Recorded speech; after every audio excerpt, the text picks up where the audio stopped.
ভম্বল দাদু খুবই অদ্ভুত এক লোক। বয়স প্রায় ৭০, কিন্তু মনে হয় যেন ৭ বছরের ছেলে মানুষ। সারাদিন নানান কাণ্ড করে বেড়ান। গ্রামের সবাই ওনাকে দেখে হাসে, কিন্তু দাদুর একটাই গর্ব, ওনার প্রিয় ছাতা। এই ছাতাটাও খুব অদ্ভুত, রঙিন বড়সড়, আর তার ছাতার মাথায় একটা ঘন্টা লাগানো। দাদু বলেন, এই ছাতায় যদি বৃষ্টি পড়ে ঘন্টা বাজে, তাহলে আমি জানি কখন চায়ের সময়। একদিন সকালবেলা দাদু হাঁটতে বের হলেন। আকাশ ছিল একেবারে পরিষ্কার, কিন্তু দাদু ছাতা নিয়ে বেরোলেন। পাশের বাড়ির পিন্টু বলল, দাদু, আজ তো রোদ, ছাতা কেন? দাদু গম্ভীর মুখে বললেন, রোদেও যে ছাতা লাগে বুঝিস না? রোদে মগজ শুকিয়ে গেলে আমি কবিতা ভাবতে পারি না। পিন্টু তো কি যে বলেন দাদু।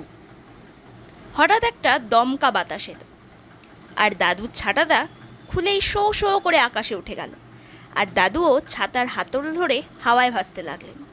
গ্রামের সবাই চোখ কপালে, কেউ মোবাইলে ভিডিও করতে লাগলো, কেউ চিৎকার করে বলল, দাদু আকাশে উঠছে। ভম্বল দাদু বললেন, আরে না না, আমি তো শুধু চা খেতে বেরিয়েছি, কোথায় যাচ্ছি?